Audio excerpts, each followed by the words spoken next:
Semangat pagi! Selamat datang di webinar Managing Improvement Using 3-Leg 5Y. Detect Fast, Act Fast. Terima kasih telah bergabung dan berpartisipasi di webinar ini. Selama kurang lebih 1,5 jam ke depan, kita akan sama-sama belajar salah satu tools yang cukup powerful dan juga belajar dari pengalaman Bank Mandiri yang telah sukses melakukan implementasi tools ini. Bagi rekan-rekan yang mungkin baru pertama kali menggunakan webinar dan mungkin saja layarnya belum full screen, supaya kita dapat lebih fokus terhadap pemaparan materi kurang lebih 1 jam ke depan, rekan-rekan bisa mengklik View Option pada bagian di atas, kemudian uncheck Side by Side Mode. Kami juga mengharapkan rekan-rekan dapat berpartisipasi aktif melalui fitur Q&A yang terdapat pada bawah layar. Sedangkan fitur chat akan kami nonaktifkan. Bagi rekan-rekan yang memiliki pertanyaan, kami akan memilih beberapa pertanyaan, lalu kami akan membuka mic yang nantinya rekan-rekan dapat berinteraksi secara langsung dengan pembicara kita pada sore hari ini. Saya di sini juga akan dibantu oleh tim studio kami yang akan membantu kelancaran webinar kita pada sore hari ini. Perkenalkan, nama saya Alvin, analis konsultan dari PQM Consultant. Hari ini saya akan memandu Bapak atau Ibu untuk mengenal 3-Leg 5Y dengan studi kasus dari IT Departemen Bank Mandiri. But before it's getting too far, let me introduce to you who we are. PQM Consultant merupakan lembaga konsultasi, pelatihan, dan riset dengan spesialisasi di bidang peningkatan produktivitas dan kualitas melalui sumber daya manusia. Selama 33 tahun beroperasi, PQM Consultant telah membantu klien dari berbagai jenis industri di Indonesia, khususnya pada bidang productivity dan quality management, human capital development, dan juga service excellence. Sebelum kita memulai sesi webinar kita kali ini, izinkan saya melakukan survei sedikit mengenai tools yang rekan-rekan biasa gunakan dalam mencari akar masalah. Rekan-rekan dapat berpartisipasi secara interaktif menggunakan Mentimeter.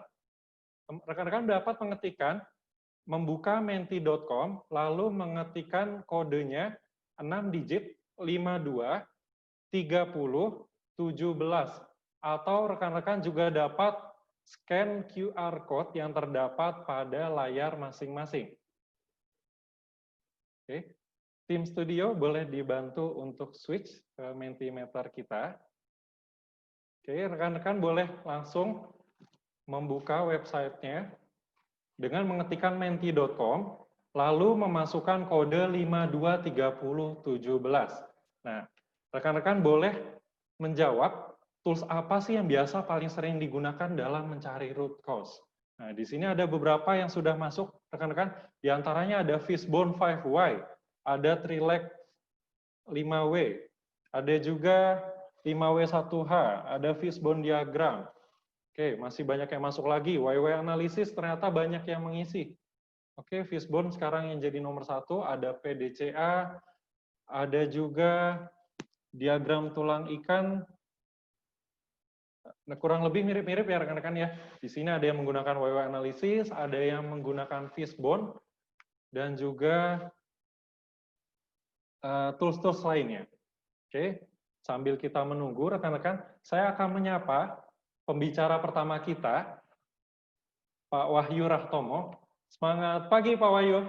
Semangat pagi Mas Alvin. Yeah. Oke, Pak Wahyu, di sini sudah ada beberapa rekan-rekan, masih banyak data-data yang masuk. Di antaranya ada YW Analysis, ada Fishbone, ada 5W1H. Nah, kalau menurut Pak Wahyu, kira-kira gimana? Ini kalau dari datanya sih paling banyak Fishbone nih, Pak Wahyu. Benar, Mas Alvin. Ya, ini adalah tools root cause analysis ya. Teman-teman, mungkin saya sedikit jelaskan dulu. Dari apa yang disampaikan di Mentimeter di sini, banyak yang menjawab mengenai Fishbone, YW Analysis. Nah, tapi ada satu yang unik juga, menjawab dengan PDCA. Nah, PDCA ini pada dasarnya adalah metodologi improvement, yang di dalamnya sebenarnya terkandung juga root cause analysis. Basicnya sama, Mas Alvin. Antara kalau kita menggunakan fishbone dan YU analysis. Juga ada yang menjawab nih dengan 5W, ya 1H gitu ya. 5W 1H ini mungkin what, where, when, who, kemudian how ya. Nah, ini bisa menjadi satu tools improvement juga. Ada juga yang tadi menyampaikan juga, ada yang 3L 5Y gitu, 5W gitu ya. Nah, ini yang nanti akan kita pelajari, Mas Alvin. Begitu. Nah, di sini juga ada rekan-rekan yang mengisi tools FMEA nih Pak Wahyu nih. Lalu juga ada WWA dan juga tapi tetap ya kebanyakan fishbone analysis. Benar. Nah, untuk yang FMEA ini adalah failure mode and effect analysis. Mungkin rekan-rekan yang belum pernah mendengar, ini sebenarnya adalah salah satu metode risk analysis.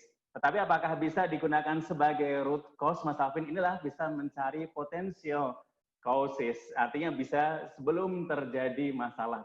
Itu bisa digunakan juga.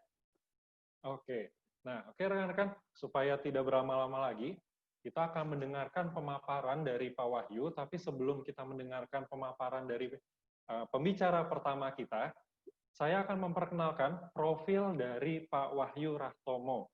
Beliau telah berkecimpung 14 tahun di dunia industri dan merupakan pemegang Master Black Belt Six Sigma. Beliau sekarang menjabat sebagai Direktur Operasional di PQM Consultant.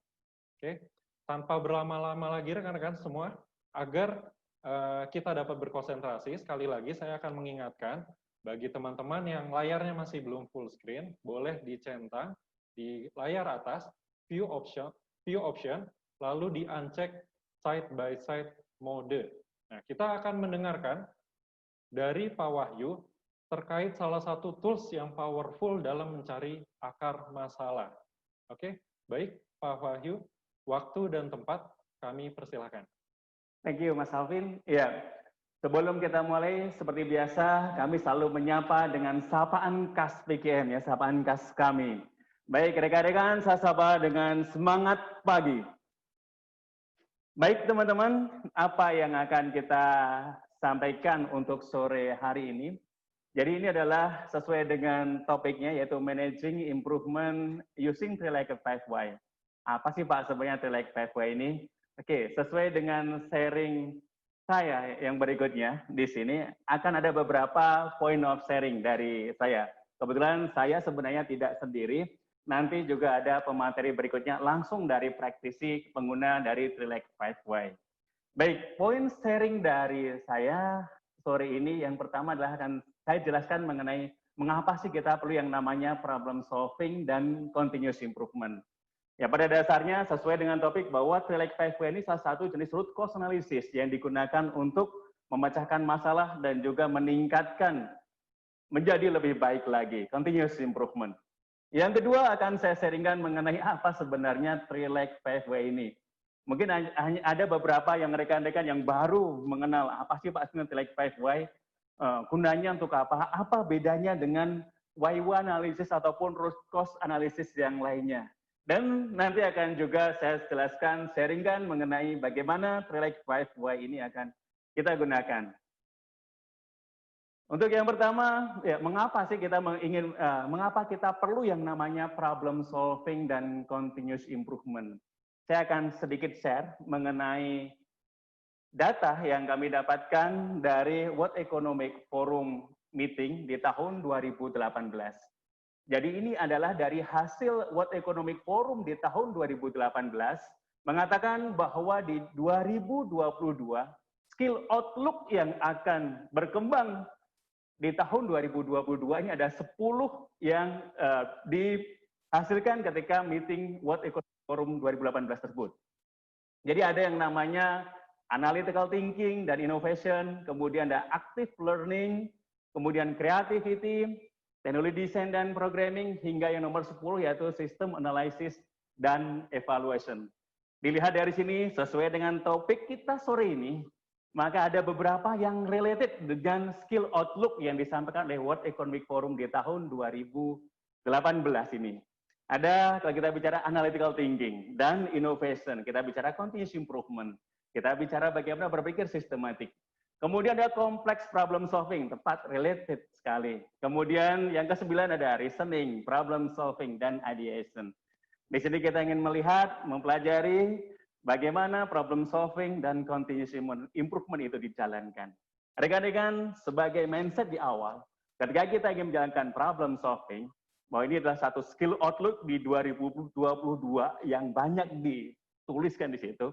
Apa sebenarnya mindset yang awal pertama kali ketika kita ingin menjalankan problem solving? Yang pertama adalah definisikan what is problem.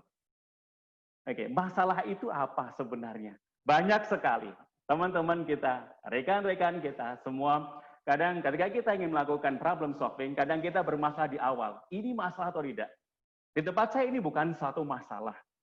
Di tempat saya ini sesuai dengan standar ataupun ekspektasi yang diharapkan. Tetapi tempat saya ini adalah satu masalah. Bahwa pertama adalah state the problem. Problemnya apa? Masalahnya apa? Definisikan secara jelas. Apa sih masalah itu? Jadi rekan-rekan sekali lagi, yang disebut masalah itu apa sih sebenarnya? Masalah adalah ketika terjadi perbedaan. Gap antara kondisi nyata dengan situasi yang diharapkan. Atau antara actual condition dengan expectation condition. Ataupun dengan standar ataupun target yang ingin dicapai ataupun diraih. Misalkan saja, hari ini kita mulai jam 3. Begitu kita misalnya mulai lebih dari jam 3, artinya adalah terjadi perbedaan antara ekspektasi dengan kondisi real. That is the problem. Itu adalah suatu masalah. Rekan-rekan, ini adalah definisikan di awal dulu adalah masalah seperti apa. Begitu kita tahu masalahnya, sebenarnya kenapa kita perlu pecahkan? Karena masalah ini bisa memberikan dampak-dampak yang serius bagi industri, bagi kita semua di sini. Dampaknya apa? Ya, dampaknya adalah bisa mengakibatkan rework atau kerja ulang, bisa menyebabkan over processing. Bisa juga dari dampak dari masa ini adalah memberikan pemborosan waktu, uang, sumber daya. Kalau kita di dalam industri services, ya begitu terjadi masalah, maka blow gitu ya, bisa terjadi masalah yang sangat-sangat signifikan saat ini melalui sosial media dan lain sebagainya, sehingga bisa menurunkan image perusahaan. Karena masalah terus berulang terus, kemudian tidak diselesaikan, bisa jadi mengakibatkan motivasi kerja yang menurun. Berikutnya bisa terjadi yang namanya penalti ya dari customer klien kita. Berikutnya adalah terjadinya keluhan pelanggan sehingga mengakibatkan hilangnya pelanggan dari kita ataupun pindah ke kompetitor. Disinilah mengapa kita perlu yang namanya problem solving, bahwa masalah kita harus pecahkan. Di dalam definisi pemecahan masalah, ya nanti akan ada bahwa rekan-rekan perlu dipahami juga, ini mindset yang berikutnya, problem solving is not problem fixing. Nah, apa Pak bedanya antara problem solving dengan problem fixing? Ketika kita tadi ada masalah, dampaknya jelas, kita perlu solve the problem. Tapi jangan problem fixing. Istilah di kami nyebutnya adalah problem fixing. Rekan-rekan ada yang nyebutnya temporary action. Ya, sama seperti ketika handphone kita ngehang, laptop kita ketika kita ingin join webinar ngehang. Biasa yang kita lakukan adalah nge-restart. Reset lagi. Nah, restart, reset itulah fixing a problem. Artinya kita hanya mengobati, mengatasi dari gejalanya saja. Rekan-rekan, tadi ada masalah, kemudian impact-nya apa? Dan jangan kita melakukan problem fixing, tetapi kita harus melakukannya adalah problem solving. Temporary action perlu dilaksanakan? Perlu. Hanya saja di dalam supaya tidak terjadi lagi, maka kita harus mencari akar masalahnya. Inilah yang membedakan antara problem solving dengan problem fixing. Karena itu, perbedaannya adalah kita harus mencari sampai akar masalahnya. Disinilah kita perlu yang namanya root cause analysis. Nah, di dalam root cause analysis, kenapa kita perlu yang namanya root cause analysis? Jadi, ibarat masalah itu adalah rumput yang tumbuh di halaman kita. Kita ingin menyelesaikan semua masalahnya, supaya tidak terjadi lagi, maka kita harus mencabut sampai akarnya, supaya tidak terjadi masalah kembali. Supaya rumputnya tidak muncul kembali, kita harus mencari, kita harus mencabut sampai akar masalah. Tetapi kebalikannya, kalau kita hanya memotong dedaunan yang terlihat saja, ibarat kita hanya menyelesaikan gejalanya saja. Kemungkinan besar tumbuh lagi, datang lagi masalahnya sangat-sangat besar. Rekan-rekan, inilah adalah kenapa ketika kita mendapatkan satu masalah atau dapat masalah di tempat kerja kita, maka kita harus mencari sampai ke akar penyebab masalahnya. Toolsnya banyak Pak, banyak tools yang diajarkan.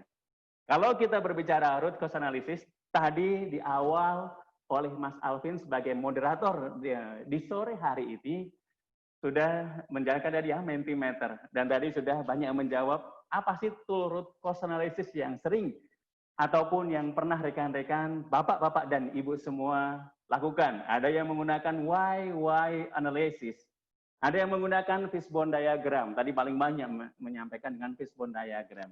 Ada yang menggunakan tree diagram atau hampir sama dengan FTA, fault tree analysis gitu ya. Beberapa perusahaan menggunakan logic tree analysis, ya namanya berbagai macam jenis. Ada tadi yang men-state dengan menggunakan FMEA atau failure mode and effect analysis. Basicnya sama nggak Pak di antara ataupun bisa 7, 8 yang lainnya? Pada dasarnya sama. Ketika kita mencari akar masalah, maka yang ditanyakan adalah dengan menggunakan magic word-nya di dalam mencari akar masalah, yaitu why. Kenapa? Baik tree diagram, fishbone diagram, fault tree analysis, why analysis, three-legged 5 why yang nanti kita akan ajarkan, dan FMEA ini semuanya menggunakan why. Kenapa hal itu bisa terjadi? Ya, nanti metodologi berikutnya, kategori yang disampaikan akan ada perbedaan antara fishbone diagram, three-legged 5 why, FMEA. Basicnya tetap sama, why. Rekan-rekan, ketika ada terjadi masalah, maka gunakanlah magic word-nya. Why? Kenapa? Bukan who. Kalau who mungkin sudah tahu siapa yang bertanggung jawab. Digunakan untuk accountability. Disinilah, rekan-rekan, sebagai basicnya, tadi kenapa kita perlu problem solving, continuous improvement. Kalau tidak kita ajarkan, maka bisa timbul permasalahan kembali. Di dalam problem solving perlu yang namanya root cause analysis. Kita akan pelajari untuk subtopik yang kedua ini, yaitu kita menggunakan apa sih Pak sebenarnya three-legged 5 why. Jadi dari tadi yang disampaikan root cause analysis ada juga ya Pak ya. Root cause analysis ini dengan menggunakan 3L5Y, ada yang nyebutnya 3L5Y gitu ya, ada yang nyebutnya 3L5W, W gitu ya, ada yang menggunakan Y, ada yang menggunakan W, it's no problem gitu. Jadi apa yang membedakan di sini Pak? Jadi saya ingin basicnya dulu kita pelajari, dan basic ini merupakan basic dari root cause analysis ketika kita ingin menjalankan problem solving maupun continuous improvement. Basicnya sama, kita akan belajar mengenai why analysis. Di dalam three-legged 5 why, basicnya juga kita menggunakan why. Tanyakan sampai 5 kali kenapa. Rekan-rekan, di sini jadi basicnya adalah kenapa. Ya, bisa pada dasarnya aktualnya yang terjadi di lapangan adalah ketika kita menjalankan why analysis bisa lebih dari 5W baru ketemu akar masalah, ada yang kurang dari 5W, 4 atau 3 sudah ketemu dari akar masalah. No problem. Nanti ada do and don'ts-nya dalam menjalankan why analysis ini. Gunanya apa? Kita why analysis, kita ingin mencari sampai akar masalahnya. Hindari jebakan mengobati gejala. Endingnya adalah kita menjalankan improvement yang lebih efektif. Supaya tidak terjadi lagi permasalahannya. Inilah kita menggunakan yang disebut dengan 5 why analysis. Basic konsep dari three-legged 5 why adalah tetap sama, yaitu why analysis. Berikutnya kami akan sampaikan, rekan-rekan juga mungkin ini menjadi suatu mindset, bola. Ketika kita ingin menjalankan why analysis sebenarnya ada do and don'ts-nya. Ini kami rangkum beberapa do and don'ts-nya ketika kita menjalankan why analysis. Yang pertama rekan-rekan, jika itu permasalahannya besar, complicated, related dengan bagian lain, departemen yang lainnya, maka libatkanlah cross-functional team. Tidak bisa kita sendiri. Ya, artinya pihak-pihak yang terkait dengan masalah libatkan dalam mencari root cause ini. Berikutnya adalah tanyakan terus kenapa, kenapa, kenapa, hingga kita mendapatkan akar masalahnya. Ya, ketika menjalankan kenapa, masuk ke do yang ketiga, step by step thinking. Jangan langsung jump to conclusion. Banyak sekali ketika menggunakan why. Kenapa ya? Saya selalu menggunakan why, fishbone hanya satu saja nih sebenarnya. Nggak pernah lebih dari 2. Kenapa? Karena kita jump to conclusion. Artinya adalah inilah, kalau kita uji terbalik, ada yang terlewat. Ya, ada yang terlewat. Artinya adalah kita tidak melakukan step by step thinking. Contohnya saja, misalkan saja, yang sering sekali kami jadikan sebagai contoh. Kenapa kita terlambat? Banyak menjawab, iya Pak, karena tadi malam saya tidurnya kemalaman. Ini bukan step by step thinking, rekan-rekan. Biar kita melakukan why analysis, kita harus step by step thinking. Kenapa terlambat? Ya Pak, berangkatnya tadi kesiangan. Kenapa kesiangan? Dan terusnya, hingga kemudian dapatkan root cause-nya. Dan di sini, di dalam nomor 3 ini, ada sajikan data dan fakta sebagai evidence. Supaya apa? Supaya tidak berasumsi. Bahasanya sekarang sidetrack, ngeles gitu ya. Karena kita tidak lengkapi dengan data dan fakta.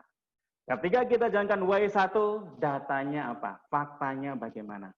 Istilah kami di BGM menggunakan istilah what actually happen dan what should be happen. Apa yang terjadi dan apa yang seharusnya terjadi. Begitu ada masalah, that's why, itulah why-nya kita. Ketika jadi perbedaan, what actually happen, what should be happen, maka itulah sebenarnya terjadi. Itulah why yang berikutnya. Nah, berikutnya adalah jika sudah selesai kita buat sampai root cause-nya, jangan lupa diuji terbalik. Bahasa di why analysis biasanya menggunakan bahasa jika maka, sehingga maka. Di Trilek 5 nanti menggunakan yang disebut dengan therefore test. Nah, di sini rekan-rekan kebalikannya don'ts-nya, jangan terpikir solusi. Jangan jump to conclusion, tadi kebalikannya ya. Kemudian jangan berdasarkan asumsi. Dan jika tidak terbukti masalah, jangan dipaksakan untuk menjadi akar masalah.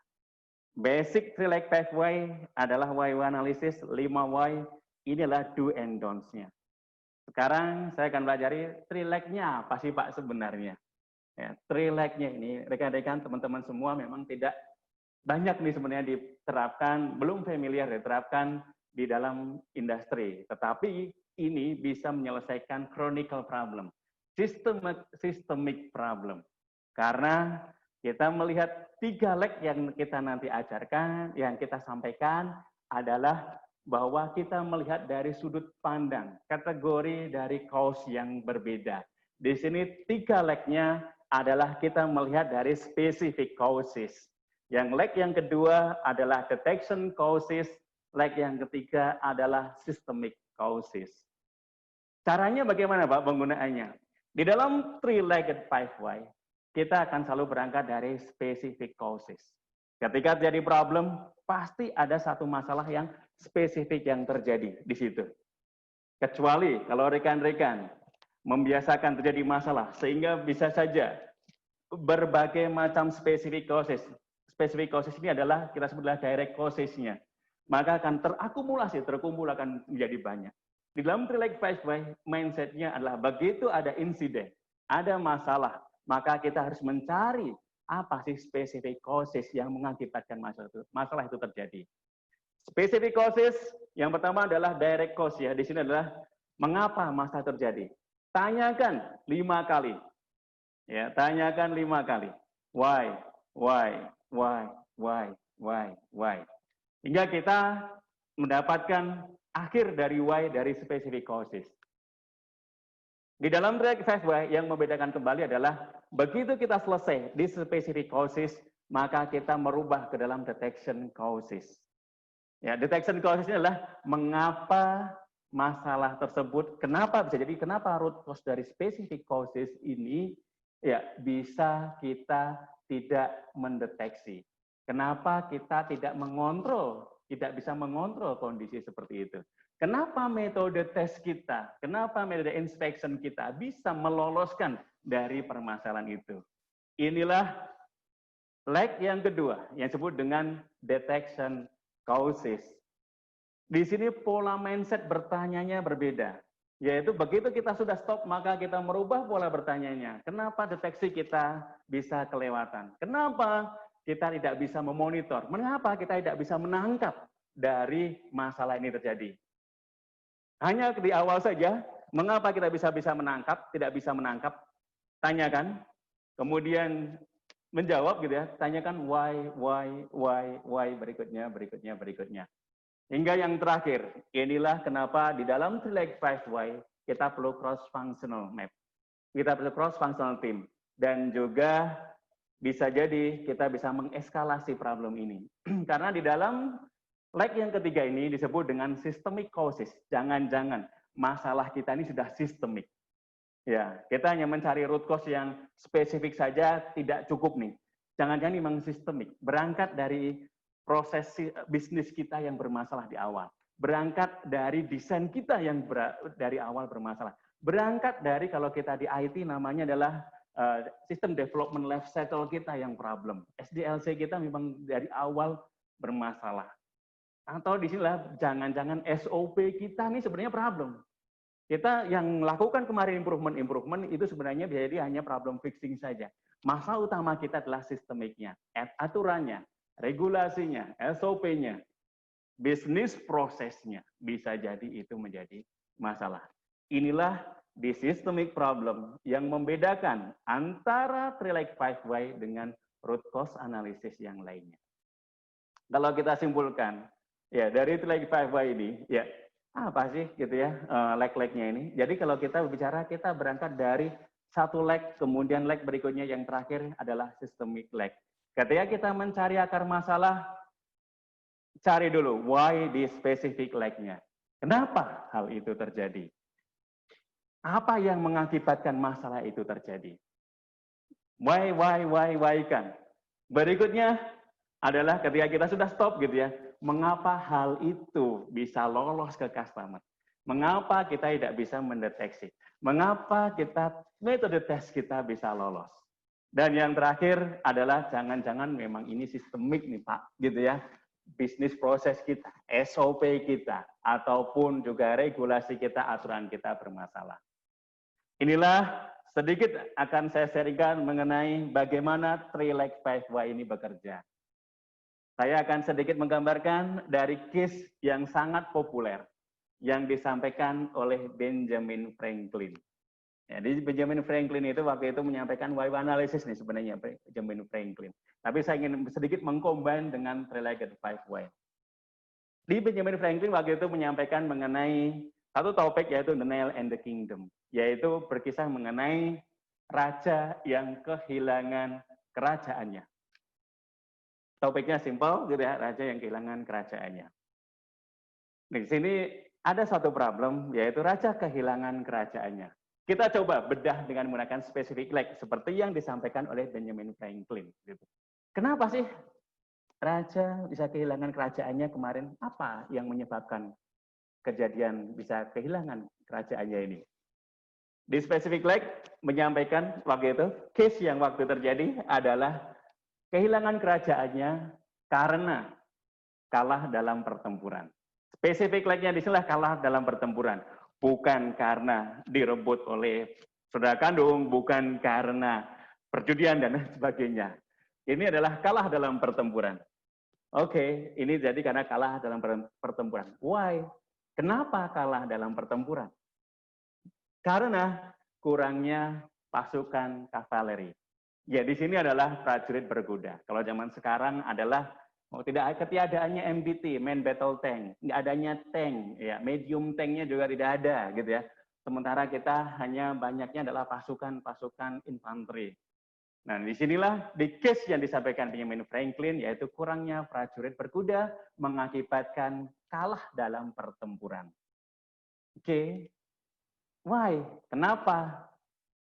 Karena kurangnya kuda. Jadi kurangnya kesiapan kuda untuk berperang itu mengakibatkan kurangnya prajurit berkuda. Kenapa bisa kurang? Jadi waktu disampaikan bahwa kurangnya kuda karena sepatu untuk kuda tersebut tidak ada. Jadi ketiadaan dari sepatu ini yang sebenarnya sangat utama bagi kuda dalam melakukan aktivitasnya tidak ada. Dan yang berikutnya ini adalah hal yang simpel nih sebenarnya karena tidak ada paku untuk kuda tadi, untuk sepatu dari kuda tadi. Simple, why analysis di sini paku yang tidak cukup. Waktu disampaikan oleh Benjamin Franklin, ya kan bahwa kehilangan kerajaannya setelah dirunut why-nya adalah paku yang tidak cukup. Dari yang paku yang tidak cukup ini mengakibatkan kuda tidak memiliki sepatu, kuda tidak memiliki sepatu mengakibatkan kurangnya pasukan, kurangnya kuda yang siap untuk berperang. Ya, kuda yang siap untuk berperang kurang mengakibatkan kurangnya prajurit berkuda, mengakibatkan kalah dalam pertempuran dan kehilangan kerajaan. Ini kita sebut dengan therefore test-nya, ya. Jadi adalah kalau kita therefore test-nya, startnya terbalik dari bawah ke atas. Ketika kita bicara specific leg, cukup sampai sini. Ketika kita melakukan improvement, maka kita sediakan paku yang cukup. Tetapi di dalam three-legged fight why ada yang kurang. Kita harus mencari juga yang disebut dengan detection leg-nya. Nah, di dalam detection leg-nya, kita bisa berangkat dari akhir ataupun root cause-nya specific leg. Paku yang tidak cukup berubah. Kita berubah dari teknik bertanyanya, gitu ya. Kenapa kita tidak bisa mendeteksi? Kenapa kita tidak bisa mengontrol mengenai kesiapan ataupun ketersediaan paku? Teknik bertanya berbeda. Dalam detection leg-nya bukan hanya menanya why biasa saja, tapi dengan cara yang berbeda, yaitu kenapa kita tidak bisa mendeteksi ketiadaan kecukupan dari paku. Karena tidak berjalan, karena kontrol stok tidak berjalan dengan efektif. Nah, ini tidak dari Benjamin Franklin, ya kita mensimulasikan di sini ketiadaan ataupun kontrol stok yang tidak berjalan dengan efektif. Kemudian kenapa? Karena pengadaan pakunya tanpa perhitungan yang akurat. Nah, why yang berikutnya kita menanyakan why secara biasa. Hanya teknik bertanya di awal saja, di detection leg yang pertama saja. Kita menanyakan dengan mengapa hal itu tidak bisa terdeteksi di kita. Mengapa ini bisa lolos masalah seperti ini. Oke, dan yang terakhir tidak ada penjelasan tanggung jawab pengelolaan paku. Sebenarnya ini sudah masuk ke systemic causes. Sehingga kita lebih mudah lagi dalam systemic causes-nya, ya kita akan merubah jangan-jangan sistem kita masalah nih. Jangan-jangan bisnis proses kita masalah. Jangan-jangan SOP kita masalah. Di systemic leg inilah bisa jadi adalah satu hal yang lebih luas lagi. Nanti kejadiannya tidak hanya paku saja. Jangan-jangan nanti part yang lainnya itu juga bermasalah. Di dalam systemic leg bisa jadi, di dalam systemic leg ya, kita bisa jadi bahwa satu masalah tadi sebenarnya adalah ini bisa berimpact ya, masalah ini bisa kejadian di banyak masalah-masalah yang lainnya. Inilah yang membedakan kita three-legged five why dengan why analysis ataupun dengan root cause analysis yang lainnya. Di akhir yang kita harus improve adalah systemic causesnya kita improve. Bagaimana dengan spesifiknya Pak? Apakah juga diimprove juga untuk mempercepat proses, mempercepat supaya penanganannya bisa dilakukan, kita bisa specific causesnya kita lakukan. Kemudian detection leg-nya, detection causesnya bisa kita lakukan improvement. Dan jangan lupa, kalau kita nggak membenahi di systemic causesnya, di sini systemic root cause-nya, bisa jadi masalah kita akan terus muncul. Ini adalah mindset kita yang berikutnya. Kita bicara bahwa di dalam three-legged five why kita harus mencari sampai jangan-jangan ini adalah suatu masalah yang sifatnya sudah sistemik. Rekan-rekan, itu adalah sharing dari kami, dari saya khususnya di sini.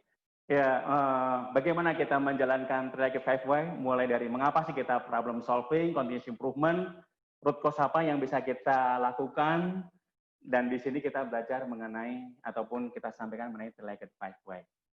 Begitu Mas Alvin untuk sharing dari saya, gitu ya.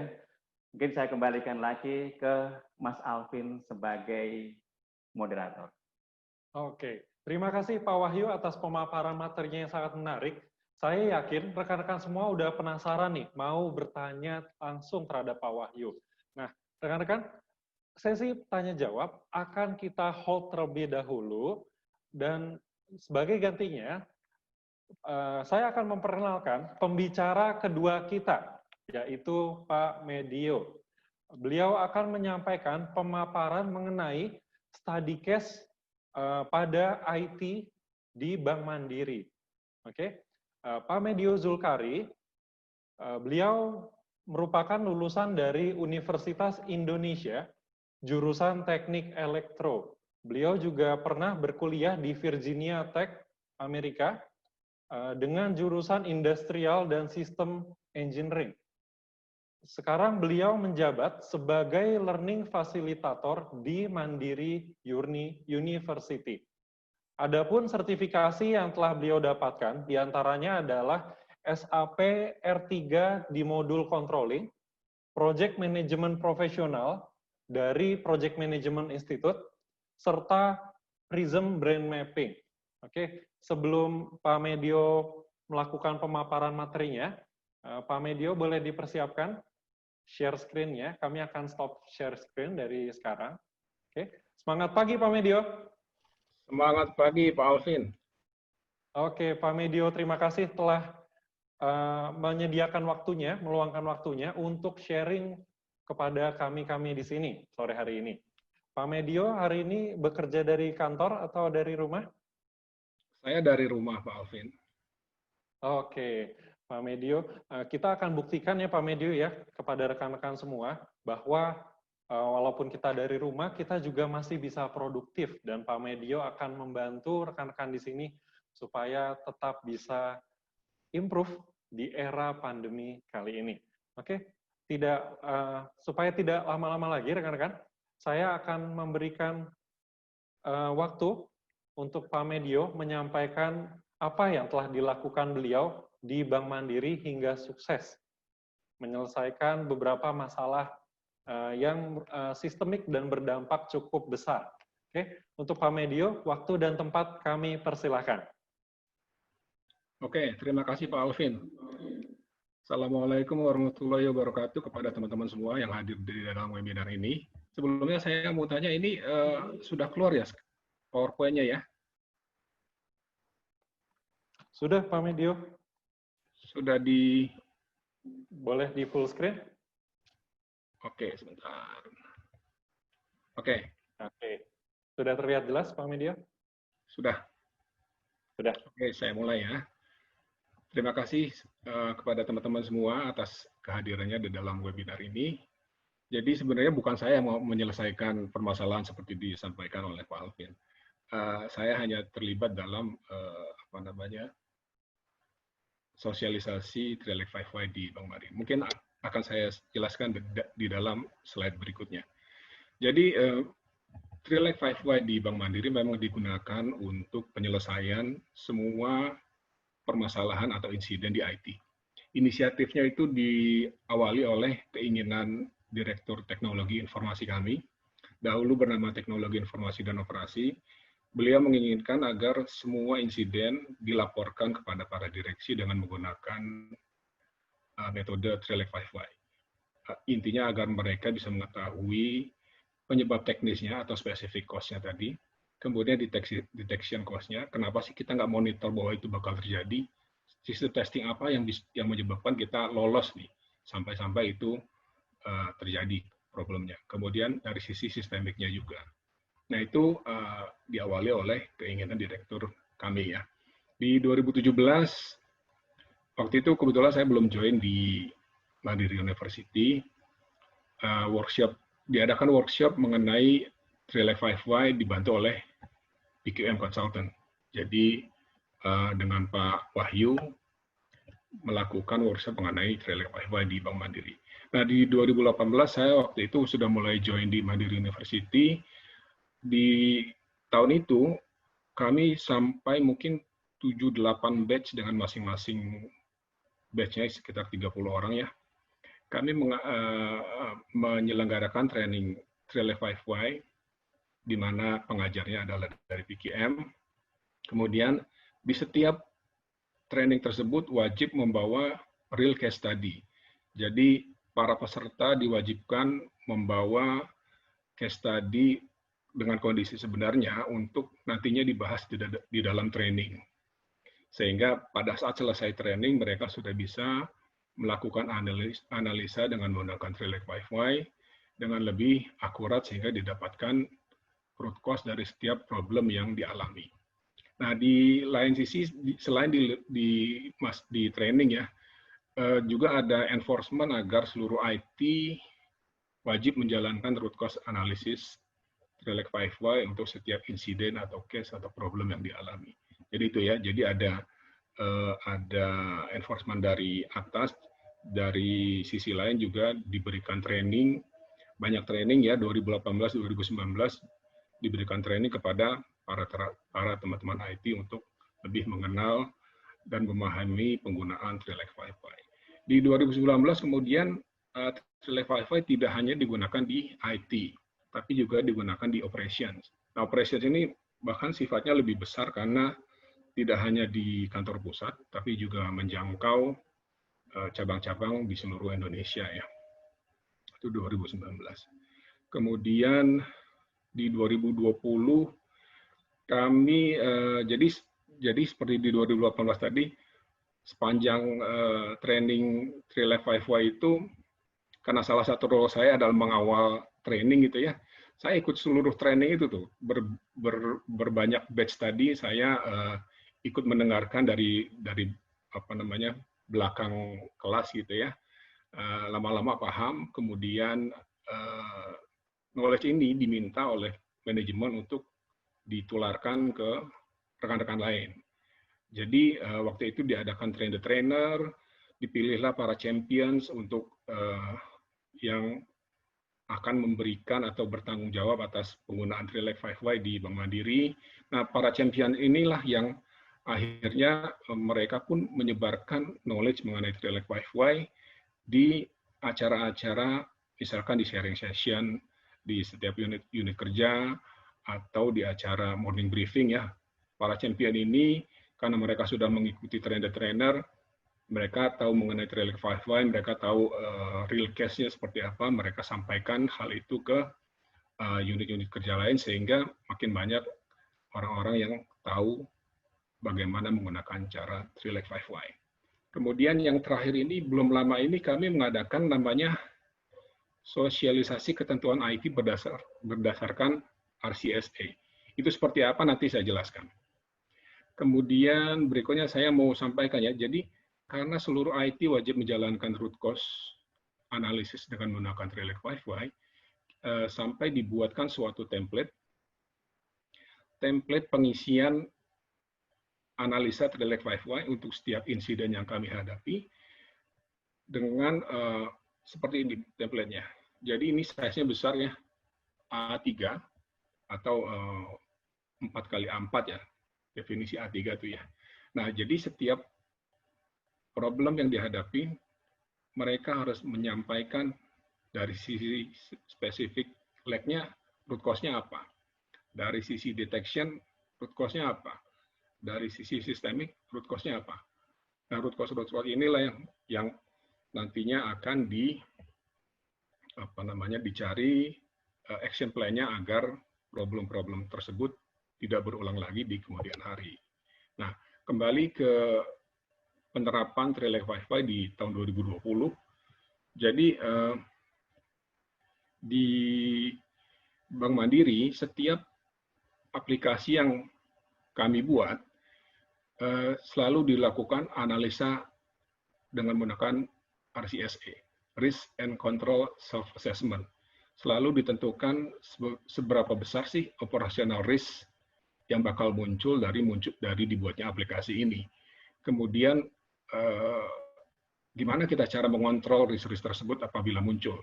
Nah, ini dilakukan tidak hanya produk atau aplikasi yang sedang dalam tahapan perencanaan, juga di tahapan pada saat aplikasi tersebut mulai diimplementasi. Nah, di mana role Trilek 5Y di dalam RCSA ini? Role-nya adalah, nanti akan saya sampaikan, jadi di dalam sosialisasi ini ada penjelasan mengenai berbagai topik ya. Untuk batch pertama kemarin topiknya adalah mengenai cyber security awareness seperti itu. Nah, diberikan case study, studi kasus kepada para peserta untuk mereka melakukan analisa dan memberikan risk rating atas root cause yang terjadi. Nah, salah satu contohnya adalah seperti ini. Ini adalah contoh case study di dalam acara sosialisasi ketentuan IT tadi. Di sini sampelnya adalah pencurian dana nasabah karena adanya alat skimming di ATM. Jadi ceritanya hacker masang alat skimming, kemudian nasabah masukin kartu ATM, hackernya jadi tahu kode-kode penting untuk mengakses duit nasabah, akhirnya duitnya bisa diambil oleh si hacker. Nah, kemudian dilakukan analisa Three-Leg 5-Why. Jadi kalau dilihat di sini, problemnya adalah pencurian dana nasabah. Dari sisi spesifik atau penyebab teknis kenapa sampai muncul pencurian dana nasabah melalui ATM, terlihat bahwa root cause-nya adalah adanya pemasangan alat skimming dan kamera di ATM. Kalau kita lihat ini ya. Kemudian, kenapa sih alat skimming dan kamera di ATM itu tidak terdeteksi? Nah, itu adalah role dari detection lag.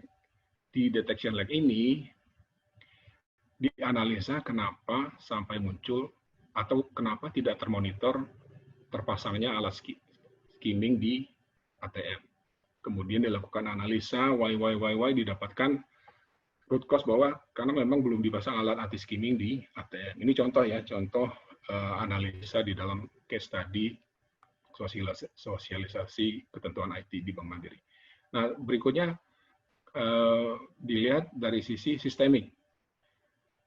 Kenapa secara sistem tidak menjaga agar problem ini tidak terjadi? Kemudian begitu kita lakukan analisa 5Y, kita dapatkan root cause berupa, memang belum ada petunjuk teknis operasional yang mewajibkan memasang alat anti skimming pada seluruh ATM. Jadi di sini kita lihat bahwa ada spesifik cost-nya, kemudian ada penyebab kenapa tidak termonitor, kemudian ada root cause atau penyebab kenapa secara sistem dia tidak terjaga. Jadi kalau memang adanya aturan yang mewajibkan seluruh alat anti skimming terpasang, pada ujungnya spesifik cost akan bisa terhindari. Artinya hacker tidak akan dapat memasang alat skimming karena sudah dipasang alat anti skimming. Oke, next-nya. Jadi analisa 5Y dari Three-Leg 5Y dari case study tadi dimasukkan ke dalam suatu analisa RCSS seperti ini. Jadi kalau kita lihat di sebelah kiri ada risiko. Risiko pada saat nasabah kehilangan duit itu kan menimbulkan dampak finansial ya. Bisa ada teguran dari regulator. Nah, berikutnya cost-nya. Nah, cost ini didapatkan dari analisa Three-Leg 5Y. Jadi kita lihat bahwa root cause spesifiknya tidak adanya pengecekan atau pengamanan fisik mesin ATM secara periodik. Kemudian belum adanya kebijakan untuk melakukan pengecekan part-part yang non-standar. Jadi root cause yang didapatkan dari analisa Three-Leg 5Y tadi dimasukkan ke dalam field atau kolom cost ini untuk nantinya dihitung besarnya risiko nih. Di sini kita lihat ada impact, seberapa besar impact atau dampak dari hilangnya dana nasabah melalui ATM karena adanya alat skimming, dan likelihood, seberapa sering kejadian itu kira-kira akan muncul. Sehingga didapatkan perkalian yang merupakan namanya inherent risk rating, yaitu seberapa besar risiko tersebut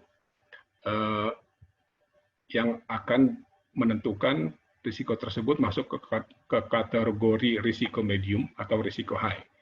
Nah, berikutnya adalah kontrol. Jadi mencari atau menemukan root cause adalah satu hal. Tindakan untuk menghilangkan root cause tersebut adalah satu hal lain yang tidak bisa dipisahkan. Artinya tidak berguna root cause-nya kita temukan, tapi kalau action-nya tidak ada, itu tidak akan menyelesaikan masalah. Jadi ada kontrol.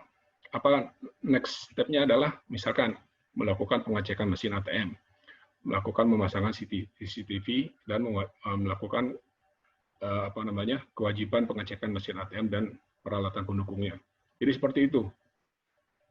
Dari sosialisasi ini didapatkan cara mencari root cause dengan menggunakan Trilek 5Y, tapi tidak berhenti di situ, bahkan sampai kepada perhitungan inherent risk rating atau risiko yang melekat ke problem-problem tersebut. Nah, ini contoh dari case study tadi bahwa ada peserta yang menyarankan, oke, kita pasang alat seperti ini misalkan gitu ya. Nah, itu adalah salah satu kegiatan sosialisasi Trilek 5Y yang diikutkan di dalam kegiatan penentuan RCSA, Risk and Control Self-Assessment. Nah, kemudian kalau ditanya kenapa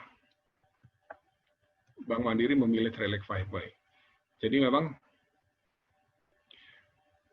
kekuatan dari Trilek 5Y adalah dia yang pertama menyelesaikan akar masalah, sehingga sampai root cause-nya tidak hanya sampai yang muncul di permukaan, tidak hanya sampai simptomnya saja, tetapi sampai root cause.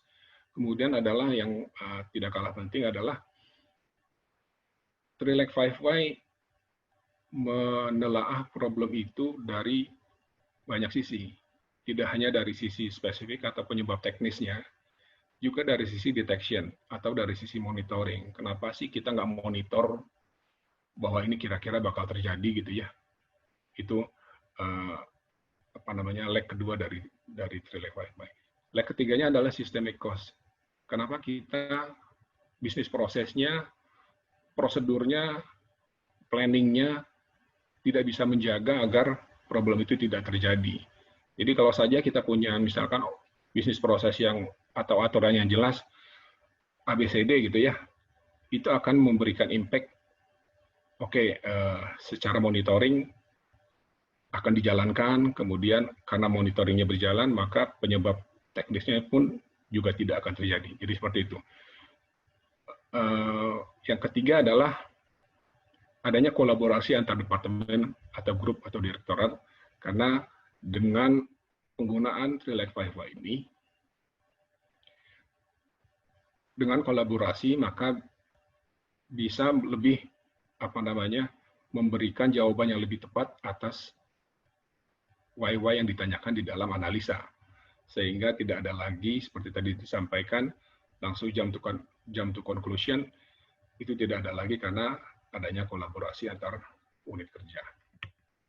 Ini salah satu contoh case di Bank Mandiri ya. Misalkan ini adanya transaksi gagal biller ya. Di sini ada spesifik lag-nya. Misalkan ternyata ditemukan bahwa adapternya sudah tidak mampu menghandle transaksi dengan volume yang tinggi. Kemudian dari sisi monitoring, kenapa ternyata memang misalkan belum ada monitoring reversal dana, atau dari sisi sistemik misalkan belum ada PTO mengenai proyeksi pertumbuhan bisnis. Itu seperti itu ya. Jadi di sini juga langsung terlihat bahwa untuk setiap root cause di setiap leg langsung muncul, langsung dituliskan action plan-nya. Mungkin action plan-nya bisa kita lihat di sini. Jadi di sini kita lihat ada 3 row kuning ya. Masing-masing ini untuk menjawab root cause dari masing-masing leg. Jadi kalau kita lihat yang di atas itu perbaikan terkait insiden dan pencegahannya itu terkait spesifik leg, yaitu yang tadi adapternya sudah tidak mampu menghandle transaksi dengan volume yang tinggi. Jadi di sini kita lihat bahwa adapter harus di-replace dengan yang lebih baru. Kemudian yang berikutnya adalah menjawab untuk root cause dari sisi monitoring. Berikutnya adalah yang ketiga, untuk menjawab root cause dari sisi sistem, dari sisi PTO, dari sisi bisnis proses. Di sini juga dicantumkan aktivitasnya apa, statusnya apa, persentasenya udah sampai mana, sama target date. Ya pakai itu ya, smartnya spesifik, measurable gitu ya, achievable dan sebagainya. Jadi kalau kita lihat lagi dampak pelaksanaan Trilek 5Y adalah masalahnya, setiap masalah yang atau insiden problem yang kita hadapin, kita bisa mencari root cause-nya dari 3 sisi tadi ya. Dari sisi penyebab teknis, dari sisi monitoring, dan dari sisi sistem. Kemudian yang tidak kalah penting adalah action plan. Mencari root cause ketemu tanpa ada action plan adalah satu hal yang tidak ada artinya ya, mencari root cause-nya. Jadi kegunaan kedua adalah terbentuknya action plan yang berisi aktivitas, target penyelesaian, dan status penyelesaian. Dan terakhir adalah tentunya improvement. Setiap action plan, setiap perbaikan yang kita lakukan karena kita telah menemukan root cause dari problem yang kita hadapin, itu akan membawa perbaikan atau improvement atas bisnis proses yang sudah ada.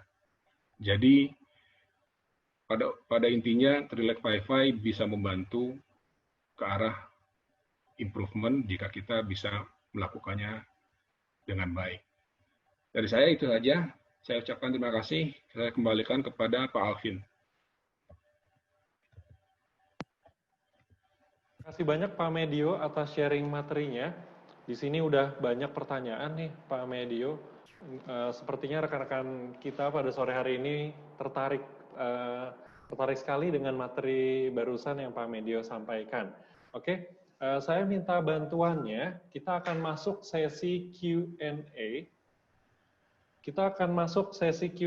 Saya minta bantuannya untuk Bu Rani Yuliantari. Mohon dibantu untuk dibukakan mic-nya. Oke. Pak Medio boleh stop share screen ya? Nanti kami akan share screen lagi dari sini. Oke Pak, silakan Pak. Ya, oke. Terima kasih Pak Medio. Oke, untuk Bu Rani Yuliantari, mohon dibantu untuk menyalakan mic-nya. Oke, selamat sore Bu Rani, sudah bergabung dengan kami.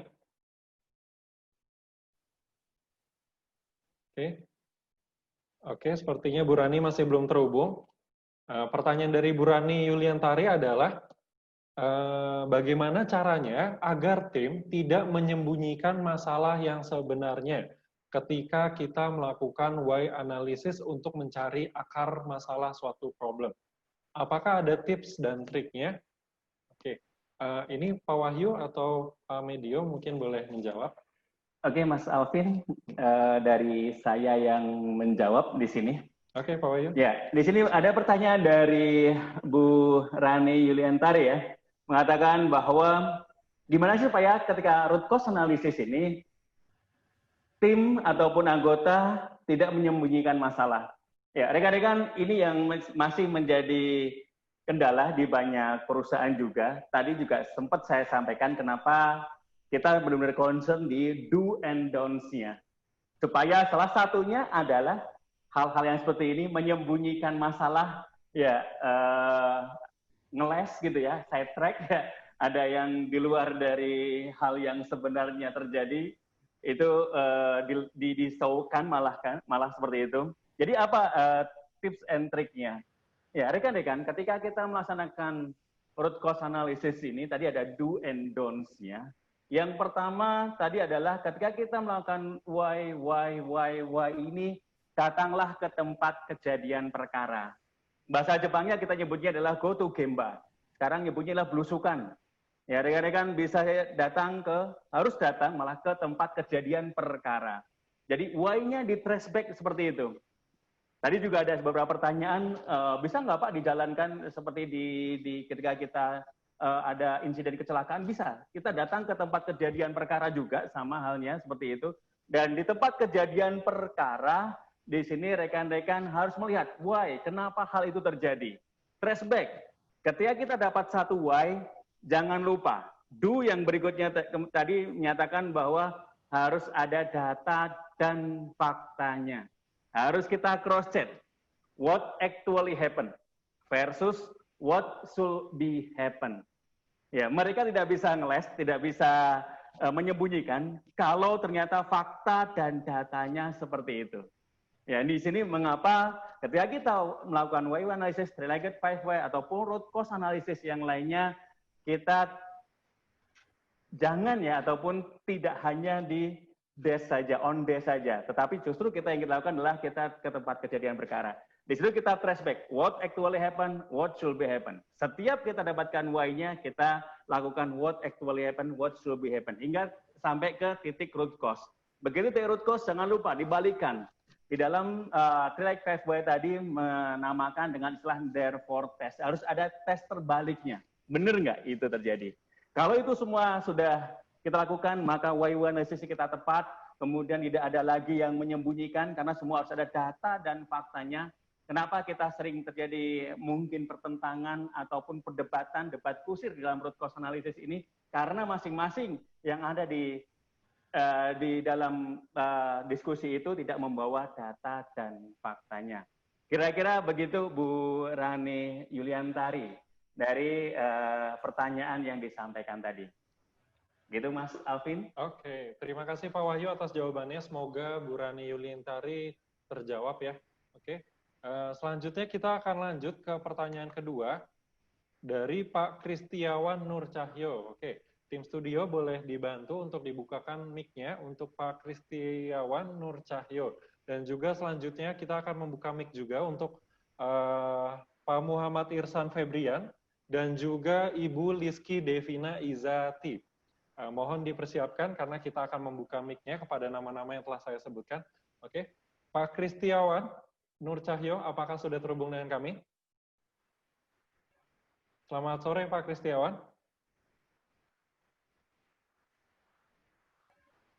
Selamat sore. Oke, sepertinya belum terhubung juga. Saya akan membacakan pertanyaan dari Pak Kristiawan. Pertanyaannya langsung spesifik untuk Pak Medio. Pertanyaannya adalah, perbedaan atau hasil apa yang paling signifikan terlihat antara before dan after penerapan Trilike 5 why? Oke, Pak Medio boleh dibantu untuk dijawab pertanyaannya. Oke, baik Pak Alvin. Jadi perbedaan yang paling inti tentunya adalah karena problem itu dilihat dari sudut pandang yang lebih luas dari sekedar dari sisi kacamata teknis. Jadi misalkan gini, kalau tadinya kita hanya menemukan root cause dari suatu problem, oh ternyata masalahnya adalah servernya yang kurang handal gitu ya, maka pemberian atau penyelesaian masalahnya adalah berupa penggantian server, that's it. Itu root cause-nya betul, root cause-nya mengena, problemnya jika servernya diganti dengan yang lebih baru, akan menghilangkan problemnya di kemudian hari, itu betul. Tapi dengan menggunakan Trilike 5 why, kita bisa kembangkan dari sisi sampai ke arah sistemik misalkan. Kenapa sih kita nggak bisa bikin capacity planning yang jelas, yang bisa menjangkau perhitungan perkembangan kebutuhan transaksi di Mandiri sampai beberapa tahun ke depan, sehingga nantinya tidak ada lagi kejadian server-server yang berjalan lambat karena sudah terlalu tua misalkan. Jadi intinya seperti itu. Sebelum dan sesudah bedanya adalah kali ini kita bisa menganalisa sampai lebih luas lagi, bisa menghentikan problemnya bahkan jauh sebelum potensi problem itu ada. Jadi seperti itu ya. Jadi misalkan tadi saya kasih contoh dari sisi server yang lambat ya. Jika kita menggunakan Trilake 5Y, kita bisa sampai ke kesimpulan bahwa systemic cost-nya adalah capacity planning-nya mungkin untuk kapasitas server yang belum mumpuni sehingga bisa dapat memperkirakan jumlah pertumbuhan transaksi di 5 tahun ke depan misalkan. Seperti itu Pak Alvin. Terima kasih Pak Medio atas jawabannya. Kita lanjut ke pertanyaan ketiga dari Pak Muhammad Irsan Febrian. Oke, boleh minta dibantu untuk dibukakan mic-nya, lalu kita akan lanjut ke pertanyaan keempat dari Ibu Liski Devina Izati. Oke, selamat sore Pak Muhammad Irsan, apakah sudah terhubung dengan kami? Selamat sore Pak Muhammad Irsan. Oke, sepertinya Pak Muhammad Irsan masih belum terhubung. Kita coba sekali lagi. Selamat sore Pak Muhammad Irsan. Oke, masih belum terhubung rekan-rekan. Saya akan bacakan lagi. Iya. Mengapa suatu masalah dapat menjadi suatu masalah yang sistemik? Apakah masalah tersebut terjadi pembiaran sehingga dapat membuat masalah tersebut menjadi sistemik? Oke. Pak Wahyu atau Pak Medio, saya persilakan. Kalau ini dari saya, Mas Alvin, gitu ya. Okay. Mengapa suatu masalah dapat menjadi suatu masalah yang sistemik? Jadi pembiaran suatu masalah ini bisa menjadi sistemik, bisa memungkinkan menjadi sistemik. Tetapi pada dasarnya pembiaran suatu masalah akan mengakibatkan impact yang menggulung ya. Artinya adalah semakin lama semakin besar, semakin besar. Dan pembiaran suatu masalah bisa jadi mengakibatkan multiple causes. Artinya penyebab-penyebabnya bisa berangkat dari berbagai macam. Ketika kita sudah berbagai macam penyebab-penyebab cause-nya bisa terjadi berbagai macam, maka kita sudah akan membutuhkan resource yang cukup banyak ketika kita menyelesaikan banyak sekali spesifik causes-nya ataupun banyak sekali penyebab-penyebab langsung dari masalah itu. Kalau kita akan membiarkan masalah itu terjadi. Nah, berikutnya kalau tadi disampaikan di awal adalah mengapa suatu masalah menjadi satu masalah yang sistemik. Tadi sudah disampaikan oleh Pak Medio, salah satunya adalah bisa jadi berangkat dari awal. Bisa jadi berangkat dari bisnis proses ketika kita mendesain satu proses kita bermasalah. Bisa jadi kalau kita bicara seperti tadi, capacity planning-nya di awal kita memang tidak pernah melakukan capacity planning untuk data yang ada di satu perusahaan di situ. Nah, ini adalah yang mengakibatkan systemic causes-nya. Bisa jadi ketika kita melakukan proses dulu kita tidak menyusun satu aturan ataupun regulasi yang tepat. Sehingga kalau ini kita tidak perbaiki, maka kita belum bisa menyelesaikan systemic causes-nya. Belum bisa jadi akan bahwa masalah yang kita selesaikan hanya sifatnya adalah problem fixing. Ya, karena kita berangkatnya tadi adalah bisa jadi regulasinya yang belum sempurna, bisa jadi adalah bisnis prosesnya yang masih kurang tepat, bisa jadi adalah SOP-nya yang belum benar, capacity planning-nya yang kurang tepat, itulah yang menyebabkan tadi adalah systemic causes. Rekan-rekan, kembali lagi, ketika ini adalah ujungnya adalah systemic causes, kalau kita tidak selesaikan systemic causes-nya, maka kembali lagi bahwa yang kita selesaikan bisa jadi hanya di problem fixing-nya saja. Begitu Mas Alvin. Oke, terima kasih Pak Wahyu. Ini ada beberapa orang yang melakukan raise hand. Kita akan membuka mic untuk Pak Amran Ardiansyah. Oke, Pak Amran, selamat sore. Sudah bergabung dengan kami. Ya, Pak Amran masih di mute. Boleh di unmute dulu. Oke. Oke. Selamat sore Pak Amran atau Bu Liski. Bu Liski sudah terhubung dengan kami? Oke, masih belum terhubung juga, rekan-rekan. Saya akan membacakan lagi pertanyaan dari Bu Liski. Dari Trilake tersebut, kan saling berkelanjutan. Apakah sama saja dengan menambah jumlah Y lebih dari 5? Oke, boleh dibantu? Iya, oke. Ini pertanyaan yang sering ditanyakan sebenarnya ketika saya mengajar di Trilake 5Y. Jadi kalau ini adalah saling berkelanjutan, apakah sebenarnya lebih dari 5Y, Pak? Gitu ya. Atau kemarin saya mendapatkan pertanyaan juga, sebenarnya apakah ini adalah 15Y? kalau kita jumlahkan bisa menjadi 15Y. Tetapi di sini pola pikirnya, pola mindset-nya adalah ketika kita berbicara step by step-nya. Mulai dari yang disebut dengan specific causes. Ya, secara konsep idealnya ketika kita sudah mendapatkan root cause di specific causes-nya, maka kita menanyakan berikutnya adalah dari sisi lack ataupun dari causes yang detection-nya.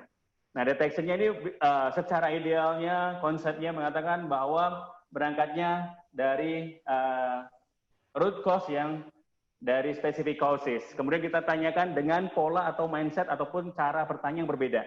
Mengapa hal itu tidak bisa terdeteksi? Mengapa hal itu bisa lolos sampai ke customer ataupun lolos menjadi satu problem? Kenapa kita tidak ada alat kontrol, sistem kontrol, monitoring yang terjadi? Pola pikir yang pertama inilah yang kita jadikan sebagai lag, yang berikutnya itu detection. Berikutnya kita why-kan, kemudian dari sama juga dari root cause dari yang detection kita menanyakan secara sistemik atau kita sebutnya, banyak menyebutnya adalah dari proses business causesnya atau business process causesnya. Nah, tapi aktualnya, secara aktual ya ada yang mengambil dari sisi mengapa masalah, berangkat dari masalah ya, mengapa masalah itu bisa lolos, mengapa masalah itu bisa tidak terdeteksi, mengapa masalah itu bisa tidak terkontrol, termonitor oleh kita. Nah, ini tadi menjawab dari pertanyaan Bu Liski ya, mengenai berarti sebenarnya bisa jadi lebih dari 5. Ya, bisa memungkinkan ke arah situ. Hanya teknik di sini adalah kita menanyakan dengan sudut pandang yang berbeda, yaitu berangkat dari pertama yaitu spesifik, yang kedua adalah detection, yang ketiga adalah sistemik. Begitu Mas Alvin. Oke, terima kasih Pak Wahyu atas pemaparan materinya. Karena keterbatasan waktu, kita akan menanyakan, membuka 2 atau 3 pertanyaan terakhir. Oke, buat teman-teman yang ingin berinteraksi langsung dengan pembicara kami, silakan menggunakan fitur raise hand yang ada di bawah layar. Nanti saya akan membuka mic rekan-rekan yang ada di sini. Oke, saya akan membuka mic untuk Ibu atau Bapak Sari Tuaroy Nababan. Oke, waktu saya persilakan Pak Re. Iya, selamat sore Bapak. Bisa dengar suara saya? Ya, selamat sore Pak. Dengar Pak. Ya, saya tadi sudah sempat chat sih, tapi nggak apa-apa kalau nanya langsung. Iya, silakan Pak. Kalau ini kan root cause analysis ya, jadi tools-nya RCA itu kan udah banyak sebenarnya. Benar Pak. Yang bisa kita pilih gitu. Dan ini relevan untuk berbagai jenis kasus, sebenarnya kasus apapun. Cuman misalkan katakanlah ada fault tree analysis, ada Swiss cheese, ada domino, ada white tree, segala macam.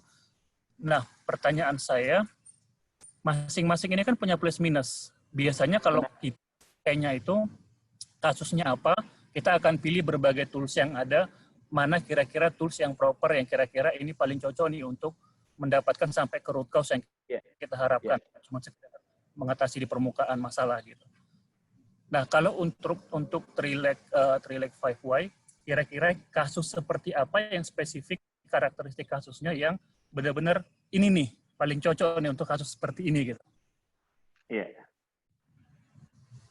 Oke, thank you Pak Nababan ya. Iya, makasih. Pak Nababan ya. Ya, Pak, ya. Oke, thank you. Terima kasih. Sepertinya sedang di jalan juga nih Pak Nababan ya. Pak Roy Nababan ini. Di parkiran belum pulang. Oh, di parkiran ya. Karena ada suara bel tadi. Oke, thank you Pak Roy Nababan. Ya. Sebenarnya jadi memang banyak sekali root cause analysis. Tadi saya sudah sampaikan, juga rekan-rekan sudah mengisi di kolom Mentimeternya tadi, menti.com-nya. Banyak sekali gitu ya, kalau kita berbicara multidimensi, multi causes, multi spesifik causesnya, rekan-rekan boleh menggunakan fishbone diagram. Kalau rekan-rekan menggunakan hal yang simple, sederhana dalam kehidupan sehari-hari, kemudian problem yang simple di tempat kerja gitu, sekali terjadi waktu itu kita bisa menggunakan why analysis. Nah, di sini ketika kita bicara Trileg 5Y, ini adalah beberapa konsep, beberapa teori yang menyatakan bahwa Trileg 5Y ini sangat bagus ketika kita bicara Kalau problemnya adalah chronic problem, beberapa nyebutnya yaitu systemic problem. Ini sepertinya systemic problem, gitu ya. Perlu eskalasi, perlu tim yang lebih besar lagi, perlu kewenangan yang lebih luas lagi.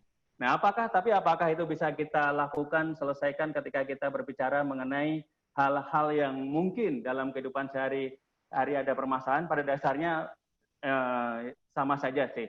Artinya adalah itu bisa dijalankan. Bisa jadi hal-hal yang simple ini adalah berangkatnya dari systemic problem. Di sini kita bisa mengkombinasikan dari why-why analysis, karena basic dari Trilake 5Y ini adalah why-why analysis, gitu ya. Begitu kita stop di dalam root cause atau root cause spesifiknya, kita mencoba. Disinilah pada dasarnya kita mencoba menggali dengan sudut pandang yang berbeda, teknik menggali yang berbeda, yaitu dengan menggunakan detection causes.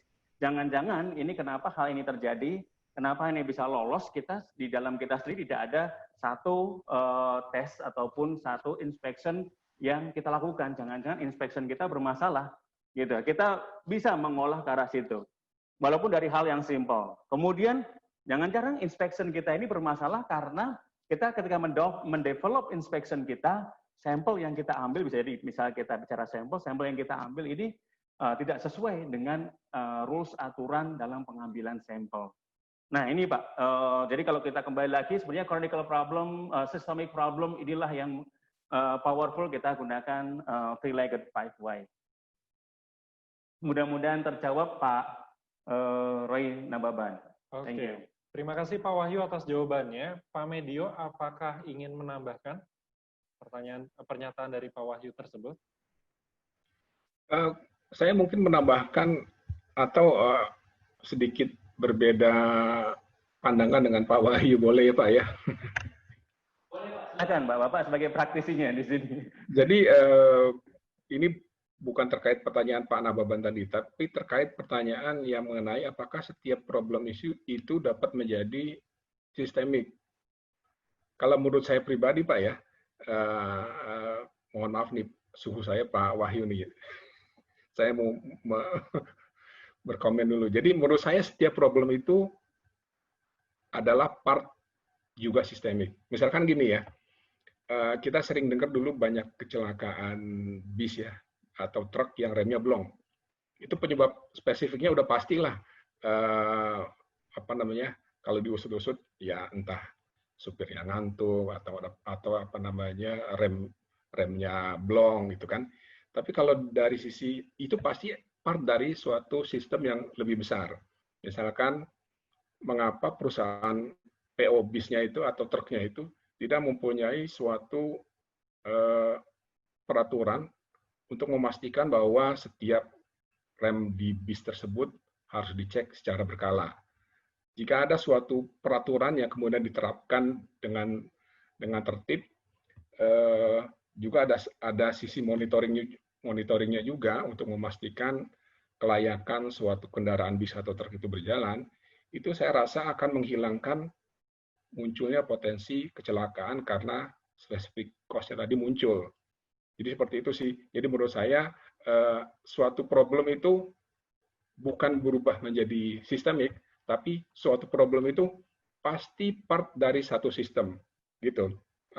Pak Wahyu mungkin iya, oke Pak Medio, thank you. Iya, jadi benar sekali Pak bahwa bisa menjadi specific causes ataupun kalau kita bicara adalah direct causes itu adalah part dari systemic. Kalau kita bicara di Trilake 5Y pun, kalau kita menggunakan di Trilake 5Y, ya kita kebiasaan menggunakan Trilake 5Y bahwa sebenarnya kita bisa menarik semua causes ini bahwa jangan-jangan semua ini berangkat dari systemic.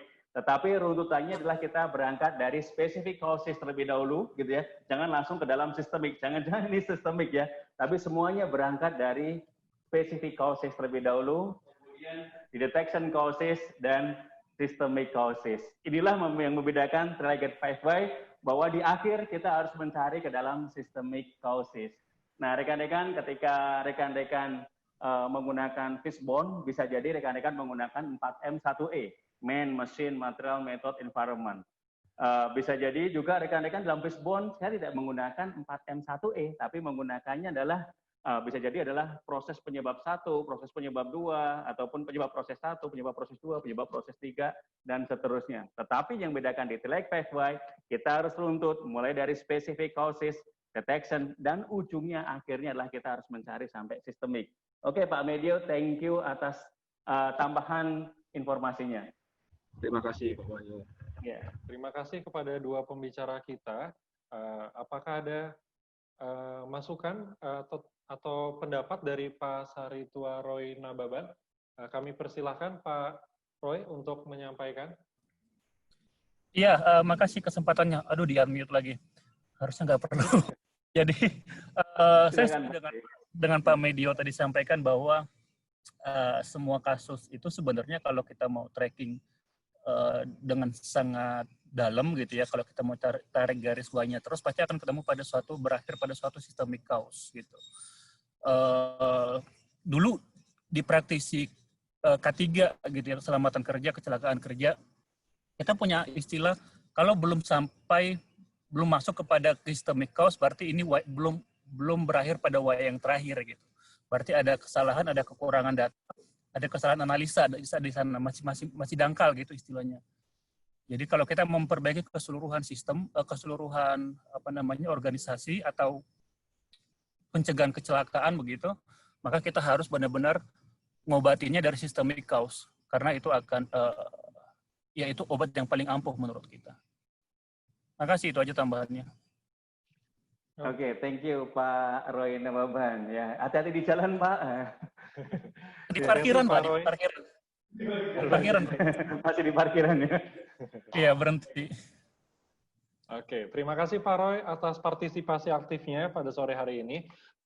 Mengingat keterbatasan waktu, rekan-rekan, saya akan membuka satu pertanyaan terakhir untuk Pak Helmi Anwar. Oke, Pak Helmi, sudah terhubung dengan kami? Oke, selamat sore. Bisa dengar suara saya? Selamat sore Pak Helmi. Selamat sore Pak Helmi. Ya, oke, saya langsung aja mungkin karena waktunya ya yang sudah mau selesai. Tadi sudah disebutkan beberapa pertanyaan pembicara atau penanya yang sebelumnya mungkin mirip-mirip ya. Saya mau perlu yang lebih detail lagi terkait dengan T-Leg 5Y ini. Terutama kita tadi disebutkan bahwa kita boleh bisa saja kurang dari 5 pertanyaan Y-nya atau lebih dari 5 Y gitu ya. Nah, sampai sejauh mana ya kita bisa sampai mengerti atau paham bahwa yang itu adalah sudah berakhir dia. Y itu sudah berakhir 5 atau berakhir 7 atau berakhir 3 mungkin ya. Nah, ini kita masih bingung nih. Itu mungkin yang itu aja mungkin ya. Yang lainnya sih tadi sudah mirip-mirip kalau saya tanya tentang yang tadi mungkin sistemik tadi ya, mungkin agak saya tadi sudah dijelaskan, mungkin udah paham lah. Mungkin ini aja kali ya Pak yang ini biar agak ini cepat ya, cukup ya. Terima kasih, itu aja. Oke, thank you Pak Helmi Anwar ya. Jadi ini juga pertanyaan yang sering ditanyakan ketika mungkin rekan-rekan ketika berdiskus mengenai root cause analysis. Kapan kita stop nih Pak? Kapan kita tahu the root cause-nya? Ya, kapan kita tahu bahwa ini adalah root cause-nya? Oke, kalau kita sampaikan ketika kita menjalankan T-Leg 5Y juga sama Pak gitu ya. Kapan kita terakhir ketika kita root cause analysis adalah ketika kita tanyakan why yang terakhir.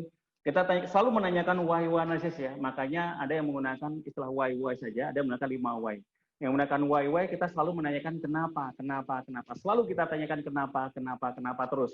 Dan ketika jawaban yang terakhir sudah kemudian kita tanyakan why-nya, kemudian sudah tidak relevan, sudah keluar dari kontrol kita gitu ya, ataupun mengada-adakan gitu ya, dan itu sudah tidak relevan, kembali lagi tidak relevan dengan why yang sebelumnya, maka bisa dikatakan bisa dijadikan itu adalah sebagai root cause-nya.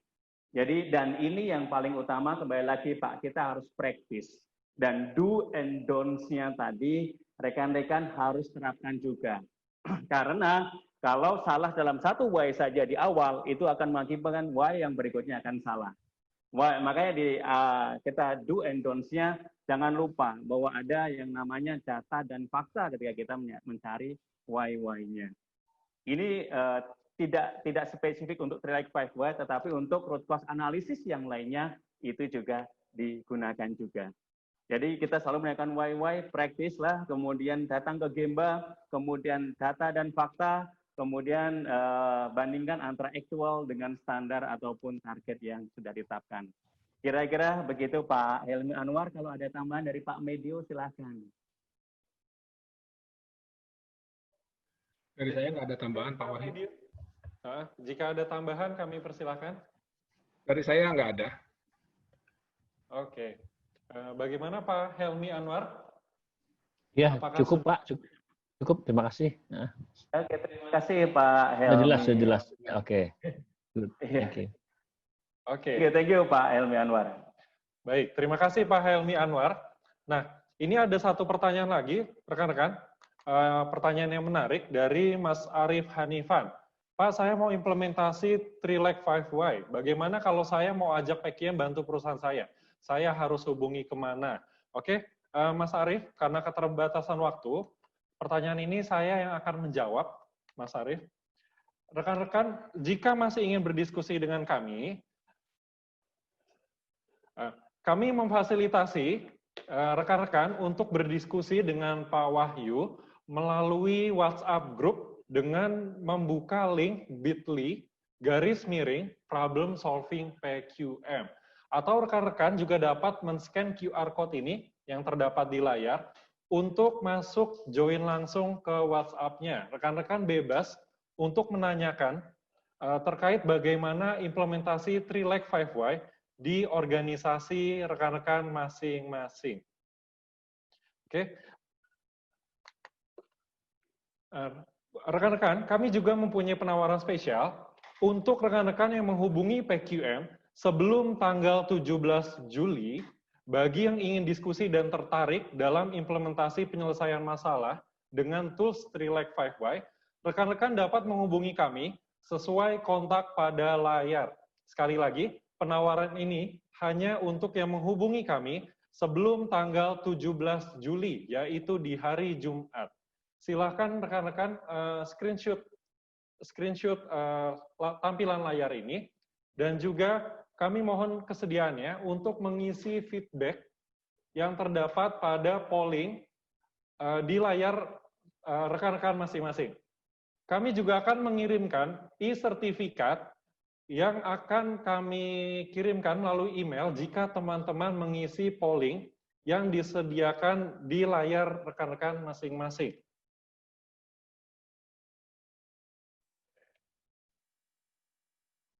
Rekan-rekan juga dapat mendownload materi webinar hari ini pada website pqm.co.id/download. Nanti akan terdapat materi webinar PQM dengan topik 3Lag5Y. Oke, kami masih menunggu rekan-rekan untuk rekan-rekan mengisi polling yang terdapat pada sore hari ini sebagai salah satu bentuk improvement dari kami.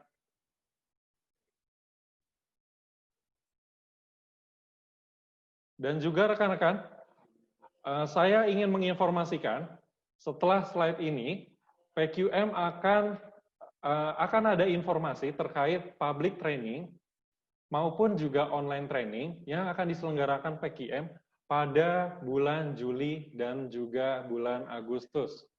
Oke, sekali lagi rekan-rekan saya ulangi, materi ini dapat rekan-rekan download melalui website PQM, yaitu pqm.co.id/download. Rekan-rekan juga akan mendapatkan e-sertifikat yang akan dikirimkan jika rekan-rekan mengisi polling pada sore hari ini.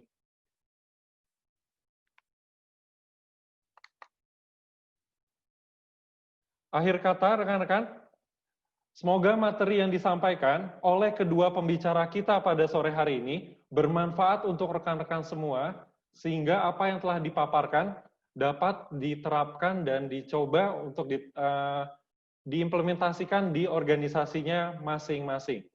Terima kasih kepada Pak Wahyu Rahtomo, selaku pemaparan materinya pada materi kita yang pertama. Terima kasih Mas Alvin juga, dan rekan-rekan semua, terima kasih banyak sudah join ya di sini. Semoga sharing dari saya bermanfaat bagi rekan-rekan semua. Dan open to discuss dari kami. Begitu Mas Alvin. Oke, nah sekali lagi rekan-rekan saya ingatkan, nanti rekan-rekan dapat berdiskusi lebih lanjut dengan Pak Wahyu melalui WhatsApp group yang tadi ada di layar rekan-rekan, yaitu bit.ly/problem solving PQM. Dan juga terima kasih kepada Pak Medio yang telah menyampaikan pengalaman sharingnya, apa yang telah Bank Mandiri lakukan. Terima kasih Pak Alvin dan Pak Wahyu atas kesempatan yang diberikan. Oke. Terima kasih Pak Medio. Terima kasih Pak Medio. Semoga sehat selalu, stay safe, stay produktif. Oke, rekan-rekan, akhir kata, sampai jumpa di lain kesempatan. Jangan ragu untuk menghubungi kami jika ada pertanyaan. Salam improvement.